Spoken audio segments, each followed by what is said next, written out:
नमस्कार दोस्तों, आज के अंक में आपका स्वागत है। आज सुबह सुबह कांग्रेस खेमे से एक खबर आई।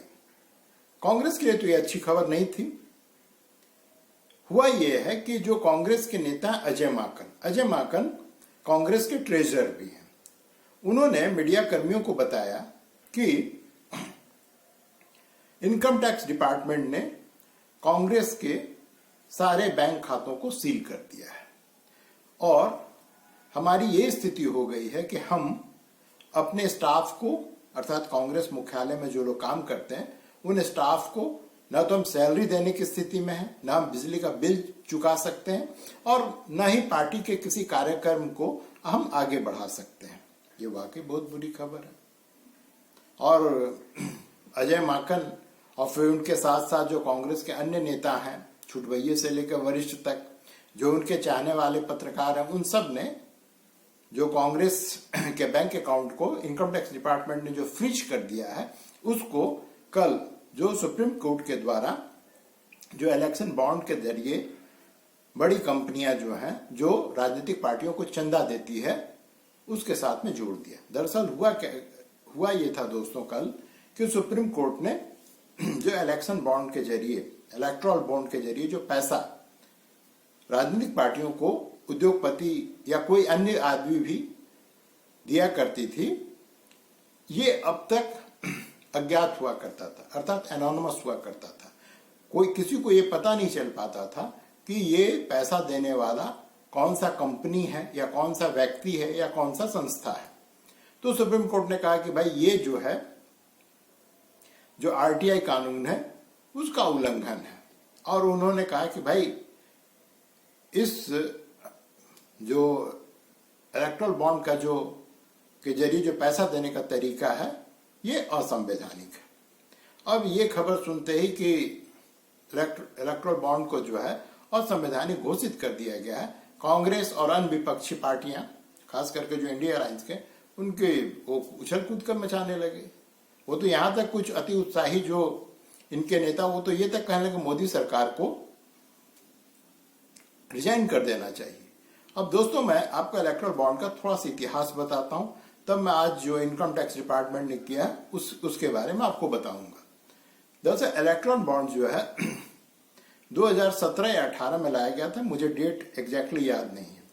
लेकिन मोदी सरकार ने जो ये कानून लाया था, जो इलेक्टोरल बॉन्ड से संबंधित जो कानून लाया था, वो मोदी सरकार के दिमाग की उपज नहीं थी। उससे पहले कि किस प्रकार से इलेक्शन में काला धन के प्रवाह को रोका जाए, उसके लिए कमेटी बनाई गई थी। ये जो इलेक्ट्रॉन बॉन्ड से संबंधित जो कानून था, वो उस कमेटी के रिकमेंडेशन पर आधारित थी। हाँ, ये बात जरूर है कि मोदी सरकार ने उसको संसद से पारित करवाया था। और इस इलेक्ट्रॉन बॉन्ड के जरिए पैसा सिर्फ बीजेपी को नहीं मिल रही थी, जितने भी राजनीतिक दल हैं उन सबको पैसा मिल रही थी। और पैसा किसको ज्यादा मिल रही थी, चाहे वो राष्ट्रीय दल हो या क्षेत्रीय दल हो या राज्य की सरकार हो, जिनकी किसी न किसी राज्य में सरकार है, उनको अधिकतम पैसा मिला। जैसे टीएमसी है, डीएमके है, बीजेडी है उड़ीसा में, और भाजपा है, भाजपा को सबसे ज्यादा पैसा उससे मिल रही थी। लेकिन इसका यह मतलब नहीं है कि कांग्रेस को इलेक्टोरल बॉन्ड के जरिए पैसा नहीं मिल रही थी, उसको ही मिल रही थी। अब इनके अति उत्साही प्रसिद्ध वकील कपिल सिब्बल ने कहा कि अब हमको पता चल जाएगा कौन सा कंपनी किसको पैसा देता था। इनका इशारा अडानी और अंबानी का जो नारा लगाते रहते हैं, उसकी तरफ था।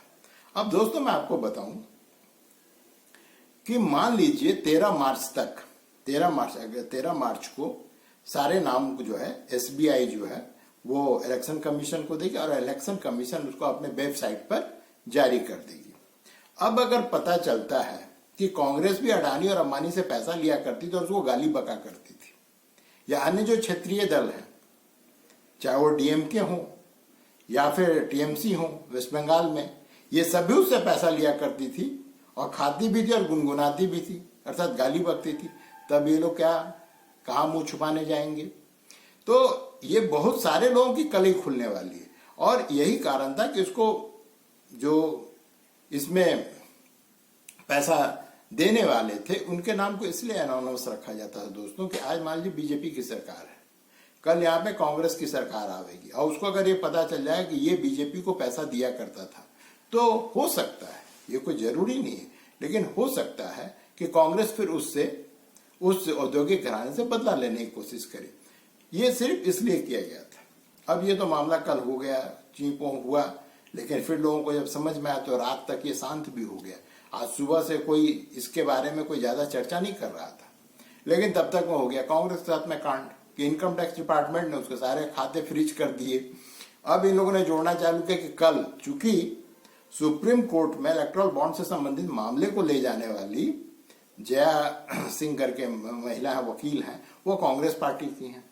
तो सबने कहा चूंकि कांग्रेस पार्टी उसको लेकर सुप्रीम कोर्ट गई थी, इसलिए आज भाजपा ने कांग्रेस से उसका बदला लिया है और इनके सारे बैंक अकाउंट को फ्रीज कर दिया। लेकिन वास्तविकता क्या है दोस्तों, जिस प्रेस कॉन्फ्रेंस के जरिए अजय माकन ने यह जानकारी लोगों को दी कि हमारे खाते को फ्रीज कर दिया गया है, उसी प्रेस कॉन्फ्रेंस में वो कहते हैं कि ये हमें कल पता चला, इनको कल पता चला है।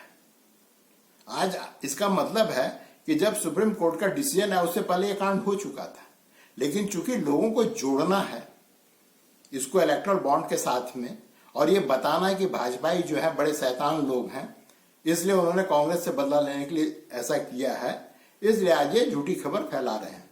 वास्तविकता ये है दोस्तों कि ये मामला जो है ये 2018 का है।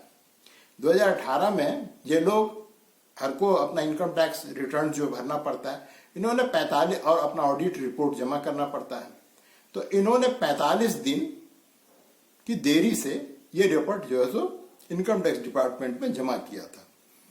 अब हम आप या कोई भी व्यक्ति या संस्था हो या कोई भी हो, अगर वो लेट करता है तो इनकम टैक्स डिपार्टमेंट का साधारण सा नियम है कि उस पर पेनल्टी ठोक देती हो, तो यहाँ भी पेनल्टी ठोक दिया। अब कांग्रेस पार्टी को 218 करोड़ की पेनल्टी लगी। अब ये पेनल्टी इन्होंने आज तक चुकाया नहीं है। इनकम टैक्स डिपार्टमेंट इनको नोटिस पे नोटिस भेजते रही है, इनको अभी भी नोटिस भेजी गई, लेकिन कांग्रेस के पास ये भी तो अहंकार है, गुमान है कि हम राष्ट्रीय पार्टी हैं, हम सबसे पुराने पार्टी हैं, हम इस देश में 50 साल से आधे दिन तक राज करते रहे। तो वो इनकम टैक्स जैसे तुच्छ डिपार्टमेंट, ये डिपार्टमेंट इनकम टैक्स डिपार्टमेंट ये हमारे आपके लिए है ना, हम आप इससे डरेंगे ना, कांग्रेस पार्टी क्यों डरी? उन्होंने कोई जवाब नहीं दिया, तो उन्होंने उनका खाता। अब ये कांड जो है कब हुआ है, ये हो सकता है आज से 3-4-5 दिन पहले हुआ है। अब कांग्रेसी इतने तेज हैं कि इनको पता भी नहीं चलता, जारी किए जा रहे हैं चेक।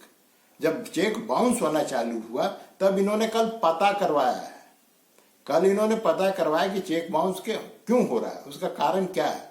तब इनको पता चला कि इनका अकाउंट फ्रीज कर दिया गया है, इनको पता भी नहीं था।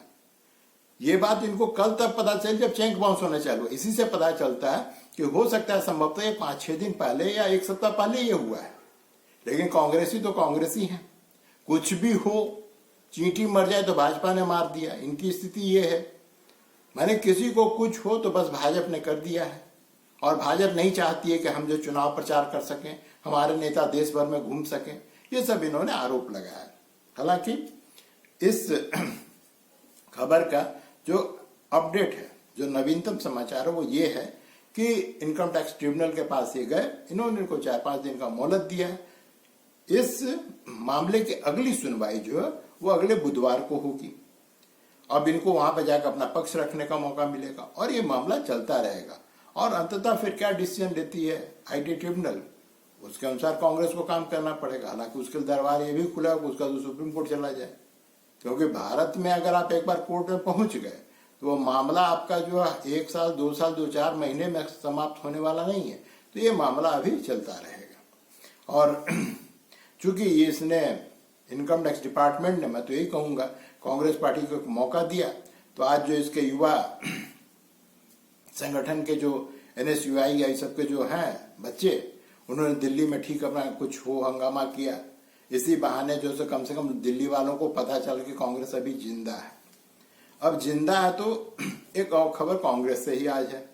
वो खबर ये है दोस्तों कि कल जो है राहुल गांधी की यात्रा जो है उत्तर प्रदेश में प्रवेश कर जाएगी।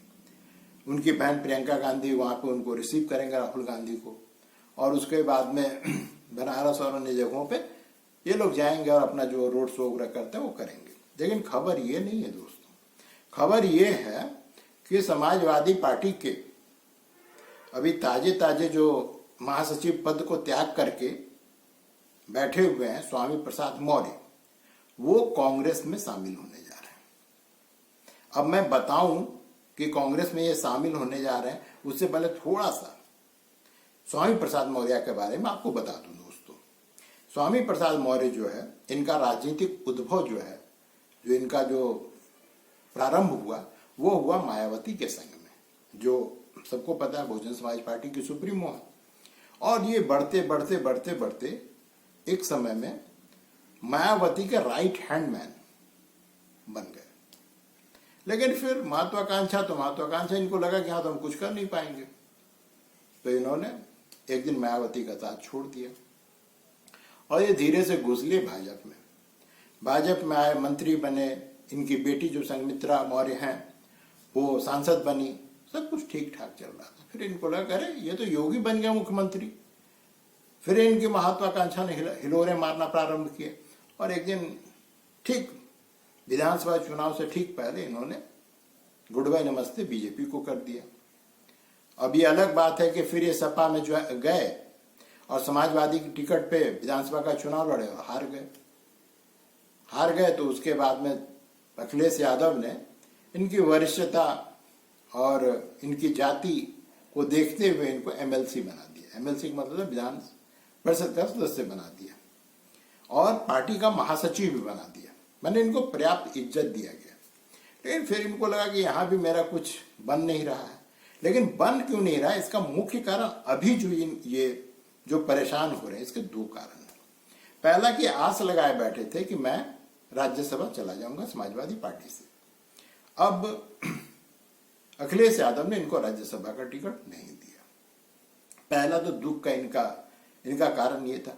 दूसरा, ये चाहते थे कि कन्नौज सीट पे समाजवादी पार्टी अभी अपना उम्मीदवार लोकसभा चुनाव के लिए घोषित ना करे, क्योंकि कन्नौज सीट से अभी इनकी बेटी भाजपा की सांसद है।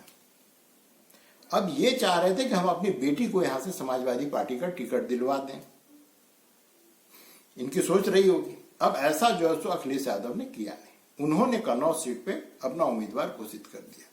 अब ये दो चीज जो है स्वामी प्रसाद मौर्य के लिए तो मैंने बर्दाश्त से बाहर थी, तो इन्होंने अभी महासचिव पद से इस्तीफा दे दिया। लेकिन ये अभी भी समाजवादी पार्टी में बने हुए हैं। लेकिन जो इनके नजदीकी हैं उनका कहना है कि ये जो अभी न्याय यात्रा यूपी में घूमेगी, तो ये स्वामी प्रसाद मौर्य जो है पाला बदल के कांग्रेस में चले जाएंगे और कांग्रेस में इनको अपना भविष्य लगता है। इनको लगता है कि मेरे कद का कोई भी नेता अब उत्तर प्रदेश में कांग्रेस में नहीं है। तो और चूंकि मैं पिछड़े समाज से भी आता हूं, तो ये दो चीज जो है मिल करके मुझे कांग्रेस में काफी प्रोमिनेंट पोजीशन पे पहुंचा देगा, ये इनकी सोच है। अब इनको दूसरा ये भी लगता है कि हो सकता है कि मेरी बेटी संघमित्रा मौर्य हैं, उनको भाजपा इस बार टिकट ना दे। टिकट क्यों नहीं देगा, उसके भी कारण स्वामी प्रसाद मौर्य ही हैं। पिछले करीब 6 महीना से इनको पता नहीं कहां से रामचरितमानस, तुलसीदास से कौन सा खुन्नस प्रारंभ हुआ, ये रामचरितमानस की प्रतियां इनके चमचे बेलचे जलाने लगे। प्रतिदिन सनातन के खिलाफ प्रतिदिन गाली बकना इन्होंने अपना, मैंने जिसको आप शौक बताइए या इनका मुख्य कार्य ही वो रह गया कि हमें हर दिन सनातन को गाली बकना है। बहाना है जातिवाद, और हर जातिवादी नेता की ये खासियत होती है, ये विशेषता होती है कि वो हमेशा ही दूसरी जाति को गाली बकेगा। अगर तुम्हें जातिवाद से इतना ही ये है तो भाई तुम, हालांकि इनके बारे में कहा जाता है कि इन्होंने बौद्ध धर्म अपना लिया है, तो भी बौद्ध धर्म को भी यहाँ पर लोग सनातन का हिस्सा मानते हैं। और जो महात्मा बुद्ध थे वो कौन सी जाति, जो ये बहुत सारे लोगों को पता नहीं है। अगर आप बौद्धिज्म को पढ़ेंगे तो आपको पता चलेगा कि महात्मा बुद्ध ने अपने जीते जी कभी भी जो वर्ण व्यवस्था उस पर उन्होंने आघात नहीं किया। ये अब के जो अम्बेडकरवादी हैं, ये लोग नए नए बुद्ध की जीवनियां रचते हैं जिसमें ये कहते हैं कि वर्ण व्यवस्था पर उन्होंने आघात किया। ऐसा कुछ नहीं है, ऐसा कुछ न था न है। तो इन्होंने सनातन को गाली बकना चालू किया। आपको पता ही है कि दक्षिण में डीएमके के जो मुख्यमंत्री हैं, उनके जो पुत्र हैं, वो भी सनातन को कीड़ा मकोड़ा कहते हैं। कर्नाटक आ जाइए तो वहां पे जो प्रियांक खड़गे हैं, मल्लिकार्जुन खड़गे के बेटे हैं, उनको सनातन से एलर्जी है। और जब नॉर्थ में आप आएंगे तो एक की तो बेचारे की सत्ता चली गई, बिहार में जो आरजेडी नेता थे, शिक्षा मंत्री थे, तो चंद्रशेखर, वो हमेशा ही जो है सो सनातन के पीछे, और गोस्वामी तुलसीदास बेचारे की आत्मा कहीं कांप रही होगी कि 500 साल बाद लोगों को याद आ मुझे क्यों गाली बक रहा है, तो ये थे। और दूसरी तरफ जो है सो ये उत्तर प्रदेश में जो है सनातन को गाली बकने का ठेका जो है वो स्वामी प्रसाद मौर्य के पास में है। अब होगा ये कि मान लीजिए, अभी ये उड़ती उड़ती खबर है, लेकिन दोस्तों मैं कह रहा हूं कि मेरी खबर कहीं गलत नहीं होती है। आप कल या परसों में सुनेंगे स्वामी प्रसाद मौर्य जो है वो कांग्रेस ज्वाइन कर लिए। इलेक्शन से पहले हर हाल में ये व्यक्ति कांग्रेस को ज्वाइन करेगा, ये मैं आपको दावे के साथ कह रहा हूं। फिर होगा क्या इससे कांग्रेस को कुछ मिलने वाला है, कोई फायदा होने वाला है, कोई चुनावी फायदा होने वाला है? कुछ नहीं होने वाला है। दरअसल जो कांग्रेस को 2-4 वोट मिलने वाले भी हैं यूपी में, वो भी इस व्यक्ति के कारण नहीं मिलेगा। क्योंकि जिस तरह से अभी अयोध्या के बाद में पूरे देश में राम की लहर है, रामलला की लहर पूरे देश में है, और विशेष करके यूपी में रामलला की लहर जो है, ये कोई भी आप किसी भी व्यक्ति से जिसको थोड़ी बहुत भी पॉलिटिक्स की जानकारी, सबको पता है कि राम लहर वहां पे काफी उफान पर है। और इस स्थिति में राम को गाली बकने वाले आदमी को, व्यक्ति को, नेता को जो पार्टी अपनाएगी और उसको लेकर के चुनाव प्रचार करवाएगी, उसको कितना वोट मिलेगा और उसको कौन वोट देगा? ये लोग जो सनातन को गाली बकते हैं, इनका निशाना हिंदू धर्म या सनातन धर्म नहीं है। दरअसल ये गाली बक करके अन्य जो धर्मावलंबी हैं उनको ये बताना चाहते हैं कि मैं तुम्हारे साथ हूं। जो आदमी खुद सनातन में पैदा हो करके सनातन को गाली बक सकता है, वो दूसरे धर्म को मानने वालों को या दूसरे धर्म की कितनी इज्जत करेगा, आप बैठ के दोस्तों सोचिएगा। तो इससे भी कांग्रेस का कुछ भला होने वाला नहीं है। और इसके आगे दोस्तों एक और बात कि अब कांग्रेस जो महाराष्ट्र में भी टूट फूट हो गई, छत्तीसगढ़ में टूटने वाली है, और हर राज्य से ये खबर आ रही है कि जो भी कांग्रेस के बड़े नेता सब कांग्रेस को छोड़ के जा रहे हैं। और कांग्रेस को छोड़ के तो जा रहे हैं, सो जा ही रहे हैं। जो इंडी अलायंस के इनके नेता थे, ममता जी भाग गई, नीतीश जी निकल लिए, अखिलेश भी अभी डोलड्रम में है, उधर फारूक अब्दुल्ला साहब कश्मीर में तो वो भी किनारे पकड़ लिए।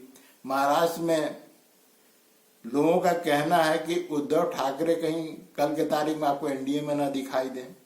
फारूक अब्दुल्ला के बारे में यही खबर आ रही है कि वो भी एनडीए शामिल होने वाले हैं। तो प्रश्न ये उठता है कि आखिर इस बार एनडीए चुनाव किसके खिलाफ लड़ेगी? क्योंकि विपक्षी जब साफ हो जाएगा तो चुनाव में एनडीए के जो प्रत्याशी होंगे उनके खिलाफ खड़ा कौन होगा? अब प्रश्न ये उठ रहा है कि क्या विपक्ष का वजूद लोकसभा चुनाव तक बच भी पाएगा, या इस बार जो है बिना विपक्ष के ही लोकसभा का इलेक्शन होगा। और जो खड़गे जो रोते गाते रहते हैं कि ये अंतिम चुनाव है, इसके बाद लोकतंत्र खत्म हो जाएगा और अगले बार जो है अब 29 में चुनाव नहीं होगा, कहीं उनकी भविष्यवाणी सच तो नहीं होने जा रही है। क्योंकि फिर चुनाव की जरूरत ही क्या पड़ेगी? कांग्रेस का वजूद वैसे ही खत्म होने वाला है। क्षेत्रीय दल जो सो मरनासन में है, साउथ की बहुत सारी पार्टियां जो कब्र में पैर लटकाए हुए बैठी है, तो आखिर बीजेपी और उसके सहयोगी मिलकर के जो एनडीए का निर्माण करती है, उसके खिलाफ लड़ेगा कौन? दोस्तों थोड़ा आप भी बैठ के सोचिएगा कि एनडीए और भाजपा के खिलाफ लड़ेगा कौन? अगर आपको उत्तर मिले कमेंट बॉक्स में जरूर बताइएगा। और दोस्तों लाइक कीजिए, सब्सक्राइब कीजिए, और आज के लिए बस इतना ही। धन्यवाद।